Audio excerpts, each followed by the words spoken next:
আসসালামু আলাইকুম। সংবাদে আপনাদের সবাইকে স্বাগত জানাচ্ছি। আমি ফিরোজ তোহা। শুরুতেই সংবাদ শিরোনাম। পুরোদমে ইরান, ইসরায়েল এবং ফিলিস্তিন যুদ্ধ চলছে।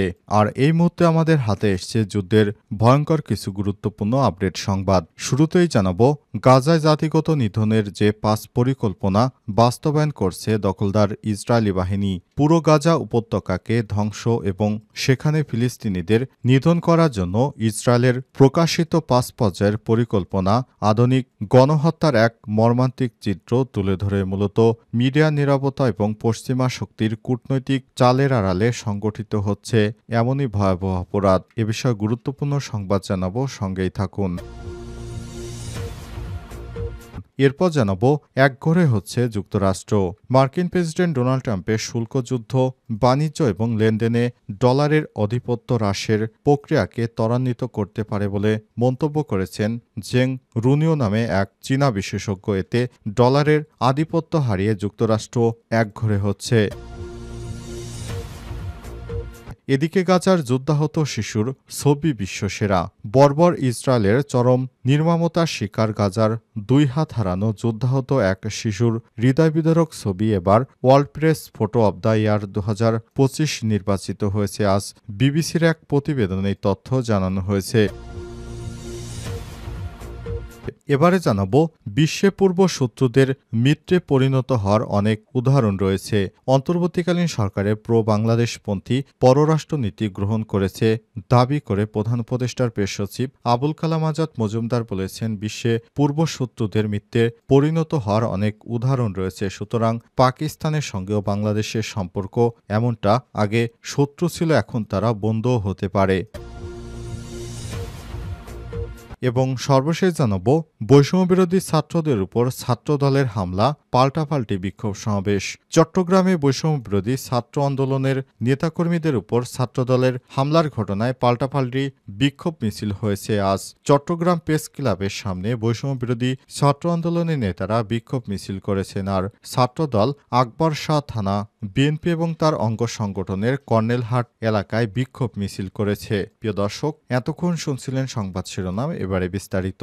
তবে তার আগে বন্ধুরা, অনুরোধ থাকবে এই সংবাদটিতে একটি লাইক দিন। এই চ্যানেলে আপনি নতুন হয়ে থাকলে আমাদের সংবাদটি দেখতে দেখতে চ্যানেলটি সাবস্ক্রাইব করে রাখুন। কমেন্ট করে বন্ধুরা আপনার মূল্যবান মতামত জানিয়ে দিন আপনি বিশ্বের কোন দেশ থেকে বা বাংলাদেশের কোন স্থান থেকে আমাদের সংবাদটি দেখছেন এবং শুনছেন। এবারে বিস্তারিত।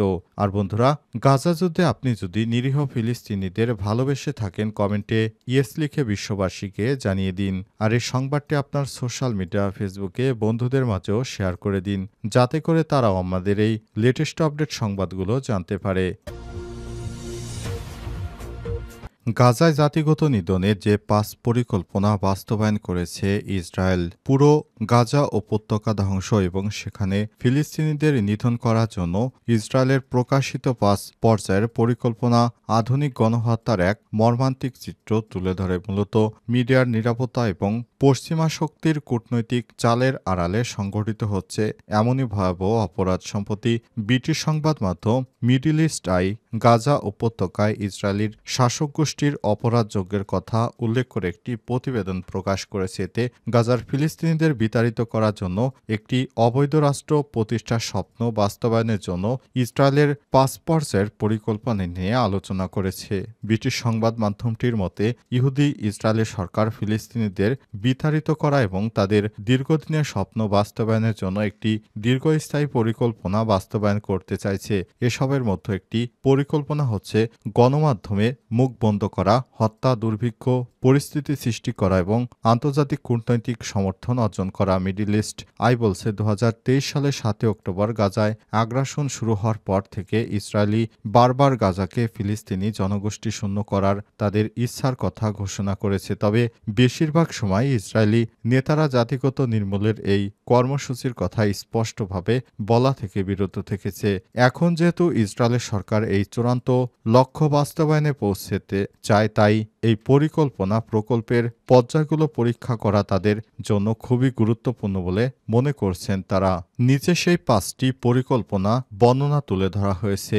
মিডিয়াকে চুপ করিয়ে দেয়া, দ্বিতীয় হচ্ছে জনসংখ্যা কমানো, তৃতীয় পর্যায় হচ্ছে স্বাস্থ্য ব্যবস্থা ধ্বংস করা, চতুর্থ পর্যায় হচ্ছে গাজাকে বসবাসের অযোগ্য করে তোলা এবং পঞ্চম হচ্ছে কূটনৈতিক বৈধতা।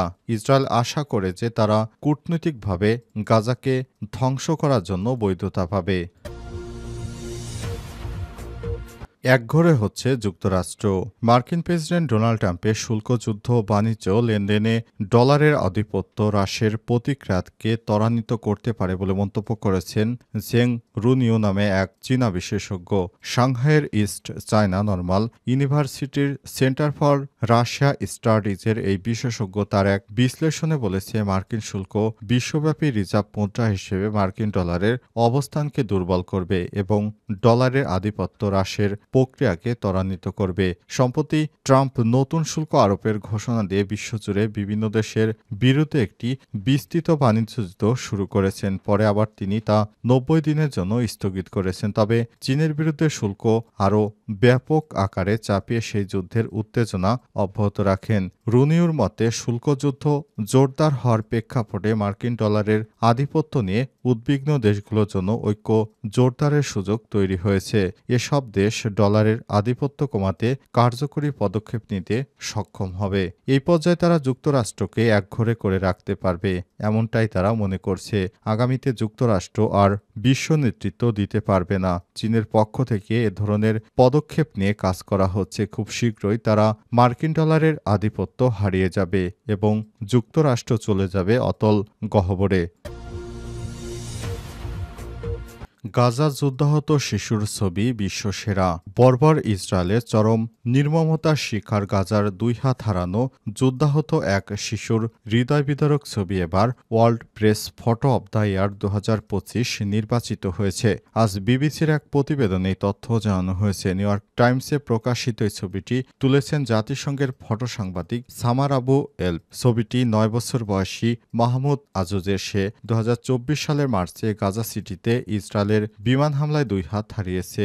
ইসরায়েলের গণহত্যা শুরুর পর 2023 সালের শেষ দিকে গাজা ছেড়ে আসেন সামার। বর্তমানে তিনি কাতারের দোহার মাহমুদের সঙ্গে একই অ্যাপার্টমেন্ট কমপ্লেক্সে বসবাস করছেন। চিকিৎসার জন্য গাজা থেকে বেরিয়ে আসা আহত ফিলিস্তিনিদের জীবনযাপন নিয়মিত চিত্রবন্দী করছেন নারী আলোকচিত্র শিল্পী। ওয়ার্ল্ড প্রেস ফটো নির্বাহী পরিচালক জুমালা এল জেইন খুরি বলেছেন, এই নিঃশব্দ ছবিটি অনেক কথা বলে। একটি শিশুর গল্প বলে, সঙ্গে একটি বড় যুদ্ধের কথা বলে, যার প্রভাব জন্মের পর প্রজন্ম ধরে অনুভূত হচ্ছে। এই ছবিটি যেন গাজায় নিয়মিত অভুক্ত থাকা শত শত নিষ্পাপ শিশুর কথাই বিশ্ব মানবতাকে মনে করিয়ে দেয়। মার্চ মাস থেকে অবরোধের অধীনে থাকা গাজার প্রতিটি শিশু দিন কাটাচ্ছে অর্ধাহারে অনাহারে।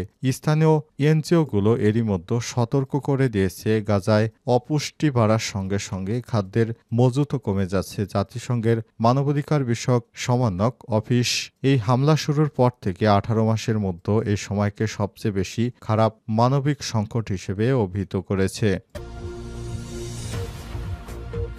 বিশ্বে পূর্বে শত্রুদের মিত্রে পরিণত হওয়ার অনেক উদাহরণ রয়েছে।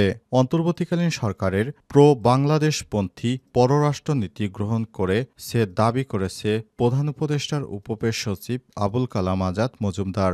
বিশ্বের পূর্ব শত্রুদের মিত্রে পরিণত হওয়ার অনেক উদাহরণ রয়েছে। পাকিস্তানের সঙ্গে বাংলাদেশের সম্পর্ক নিয়ে ওঠা প্রশ্নের ব্যাখ্যায় আজ আবুল কালাম আজাদ মজুমদার তার ভেরিফাইড ফেসবুক আইডির এক পোস্টে সব কথা বলেছেন। বিশ্বে পূর্ব শত্রুতার অনেক মিত্র হয়েছে। তারা বিভিন্ন দেশে, যেমন জাপান এবং যুক্তরাষ্ট্রের মধ্যে বরাবরই খুবই খারাপ সম্পর্ক ছিল, কিন্তু সেখান থেকে তারা পারমাণবিক যুদ্ধে জড়িয়ে পড়ে। এরপর সেই যুদ্ধ থেকে আবার জাপান এবং যুক্তরাষ্ট্র বেরিয়ে আসে। এরপরই এখন জাপানের সবথেকে ভালো বন্ধু মার্কিন যুক্তরাষ্ট্র। সুতরাং বাংলাদেশের সঙ্গে পাকিস্তানের যে যুদ্ধর সম্পর্ক ছিল, সেখান থেকে পাকিস্তানের সঙ্গেও আমাদের ভালো ভালো সম্পর্ক হতে পারে, সেটা তাদের সঙ্গে ভালো ব্যবহার এবং তাদের আগ্রহের উপর ভিত্তি করে এই সম্পর্ক গড়ে উঠবে।